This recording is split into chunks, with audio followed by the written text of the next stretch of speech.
Anderson Roofing and Contracting is your commercial, multifamily, and residential partners in construction, maintenance, and repair in Texas. Based in Flower Mound for more than 20 years, Anderson Roofing and Contracting is family-owned and operated, and their reputation means everything to them. They're licensed and insured, and they stand behind every project they're a part of. That's why they have an A-plus rating with the Better Business Bureau, and they've been voted the best roofer in the Best of Denton County 7 times. Request your free inspection and estimate today at AndersonRoofsTexas.com. That's Anderson, ROOFS, Texas.com.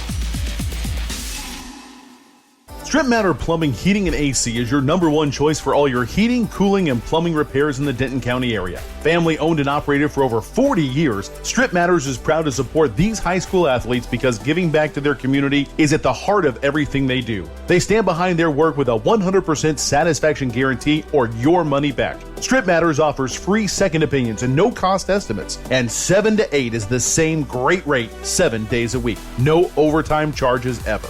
When it matters most, call Strittmatters. Online at strittmatters.com. Thinking of buying or selling your home? Lisa Morris and Shannon Piper with the Cloud Realty team have been serving the DFW area for over 15 years. They specialize in residential buying, residential selling, and work with investors all over the Metroplex. Call them today at 469-300-1109 or go to txcloudrealty.com and check out their 5-star reviews. Contact Lisa and Shannon today to find your next dream home. Rapid Med Urgent Care Center in Highland Village provides Southern Denton County families with state-of-the-art emergency medical care right in your neighborhood. From checkups to broken bones, school vaccinations, sports physicals, and more, you can count on Rapid Med for all of your medical needs. Rapid Med is proud to provide the latest in concussion management through the IMPACT program in partnership with the Texas Health Sports Network. Rapid Med Urgent Care Center is dedicated to providing you with quality care quickly. Visit rapidmed.com.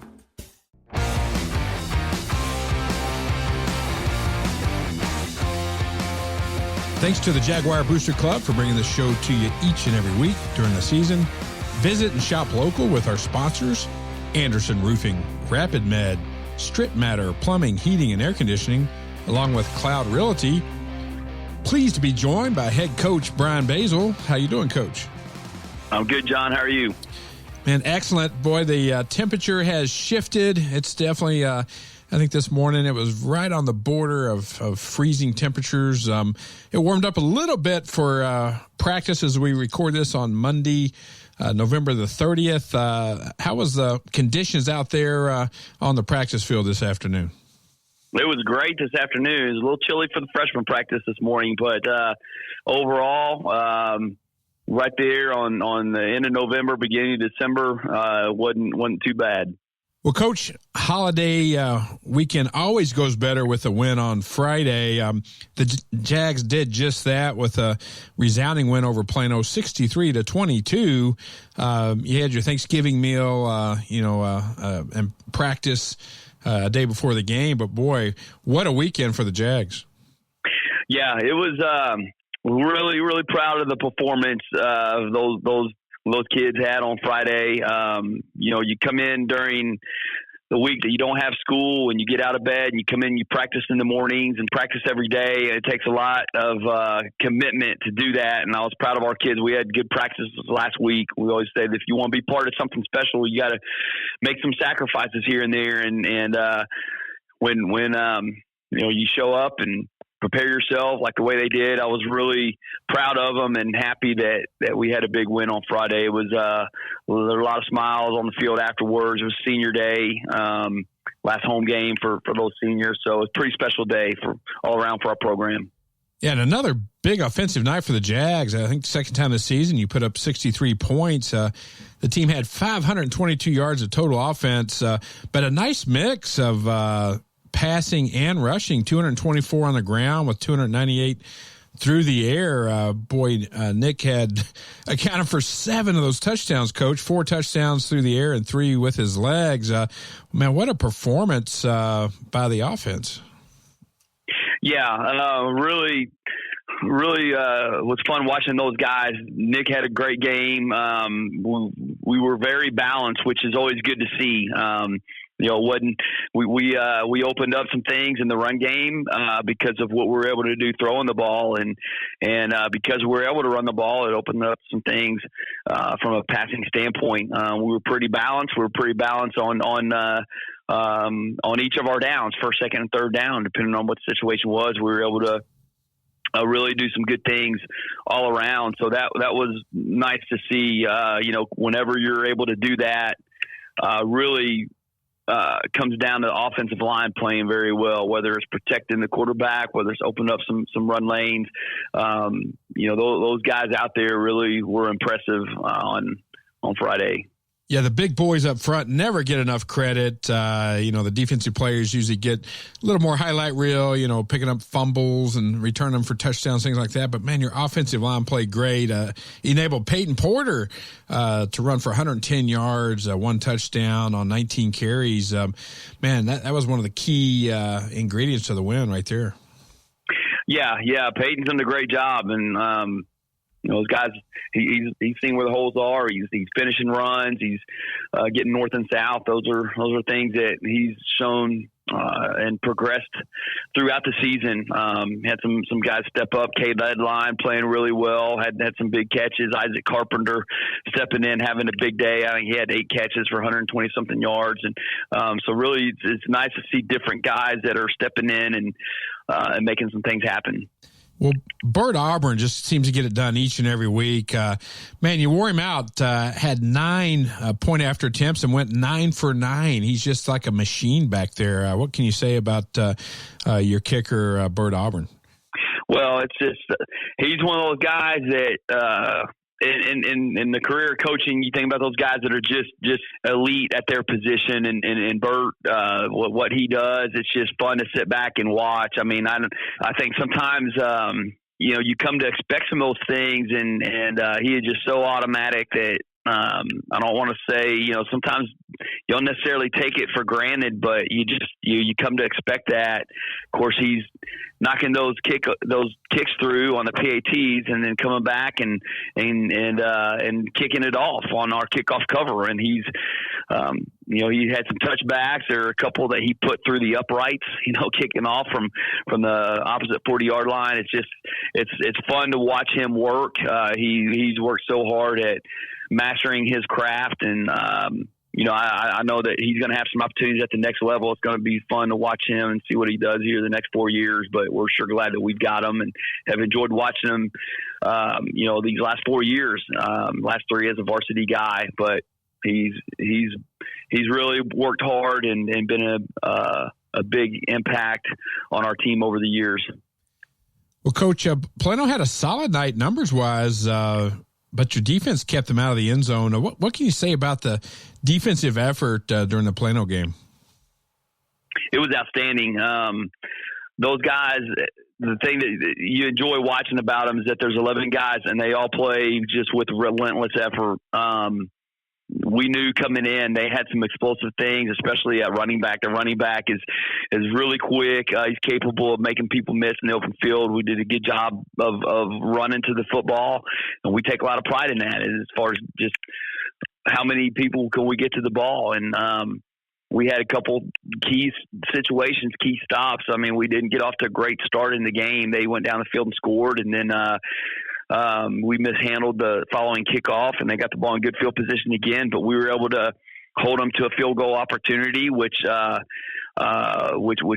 missed. And our defense has taken a lot of pride. We blocked 9 kicks total in 9 games this year. So when you get to the point, you kind of affect the kicking game in that way. And that was a big stop there. And then we started to get some momentum. We had another stop in the third quarter where they had the ball first and goal from the 1-yard line, and we stopped them on 4 downs. So those were 2 big key stops from the defense right there. We had 2 interceptions. Those are all key components of playing great team defense, and I'm really proud of our guys. I'm proud of our coaches for preparing them every week. We executed game plan, and we just did that with guys doing their job and playing hard. Coach, this week you face a tough Coppell team on the road. They come into this week with a 5-3 record, put 49 points on the board against Plano East last week. Quarterback Ryan Walker threw for 6 touchdowns and a big offensive output there. What have you learned by watching film and scouting the Cowboys coming in this week? Well, they're a good football team. They're pretty balanced as well. They run the ball well. They throw it around. They've got a couple big time receivers that they like to get the ball to play great defense, and they're very sound on special teams. It's a typical Coppell team where you're going to have to come in and play as good as you have all season. And we're poised to do that. But they've got a good football team. We do too. Should be a good game. Well, Coach, the Jags are playing, for the class of 2020 on Friday night. You want to go out with a victory. What will it take from all 3 phases of the game to beat this tough Coppell Cowboy team? Well, I think we're going to have to stick to the formula that has worked when we played really well. Offensively, when we get our run game going, that sets up a lot of things that we want to do from our play action game, from our passing game. Our receivers are all going to have to do a good job. I mean, that's one thing. Different guys have had to step up in different situations. So, whether it's a different receiver each week, no matter what the case is. I mean, the thing for us is when we're able to convert on those third and short situations and keep drives going. That sets up a number of things for us. And we had some drives the other night where we drove the ball downfield, and we had some big plays that set up some scores for us as well. So offensively, if we continue to do that, we're going to be able to put points on the board. Defense, we've got to do a good job against the run. I mean, that's the thing I think we always say is that we can't let a team go in and have average 4, 5, 6 yards per run. We've got to put them in second and long, third and long situations. Of course, they've got some outstanding receivers that they can throw it up against. We can't let them just take shots. When they've got momentum, we've got to try to get them on their heels a little bit, get pressure on the quarterback. And then obviously you got to take care of the football. And if you can get some takeaways and steal some possessions, that's key. Got to be sound in special teams. And that's just taking care of the football. That's minimizing returns in your cover games and then putting points on the board when you get the opportunity with PATs and field goals, but and then those hidden yardage with field position. It's going to take all 3 phases playing really well on Friday. But I think we're continuing to get better and better as the year goes along. Our guys are having fun playing. I think those are all key things that we want to see on Friday. Well, Coach, I stand corrected. We've had 2020 on our mind all year. I said class of 2020 is actually the class of 2021, the senior class.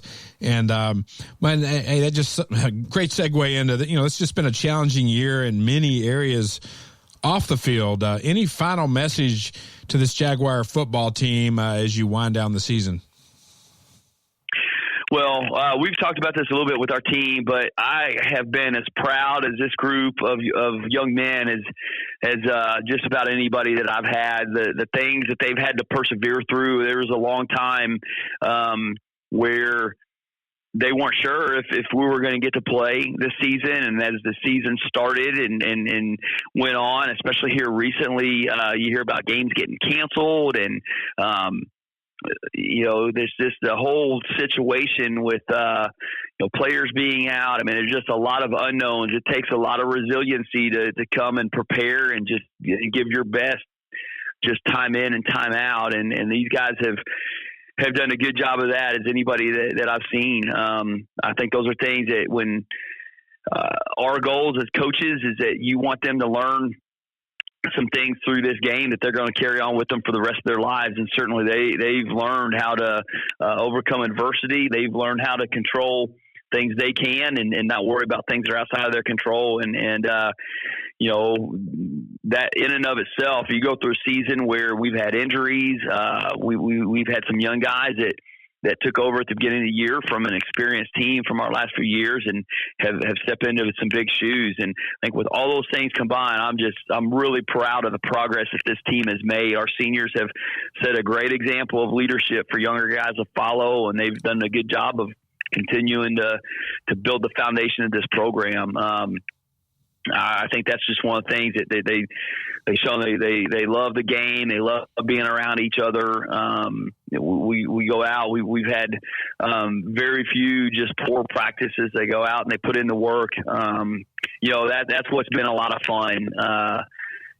Just the opportunity to play. Last week being Thanksgiving, we had a chance to sit back and reflect on things we're thankful for. And I'm thankful that we've got to play the number of games that we have this year with everything considered and things that they've had to face. Just being able to show up every day and work hard, that's gone a long way to, I think, building their character and whatever they have to face. I think moving forward from here, they'll always be able to remember some things that they went through this season and how they had to stick together. And it's been very gratifying from a coach's standpoint. Coach, that's a great message. You've talked openly too about how excited you are for that next generation, those sub-varsity players. They're moving up from freshmen and JV. Any final message to those sub-varsity players that'll be stepping into varsity roles next season and beyond? Yeah, I think the thing they got to realize is how fast it goes. Every one of these seniors, and it's been this way every year I've coached, but those seniors get to this point in time and they start getting a little bit reflective and talk about how fast it goes. And I think that they got to realize that the things that they're doing now on a daily basis are going to prepare them for what they're going to do down the road. That all season is very important. We have a lot of guys that having had a taste of what a varsity game is like, and that tends to help them in the off season because they know that there's no days off. They got to prepare every day for the rigors of 6A football in Texas. And so, when you starting to feel like, you want to take a day off or take some shortcuts, they can't do that. The work that they're doing now on a daily basis is going to prepare them for next fall. Well, for Coach Brian Basil, I'm John Piper. That is another segment of Jag Nation Football with head coach Brian Basil. Coach, good luck Friday night. All right. Thanks, John. Thank you for having me.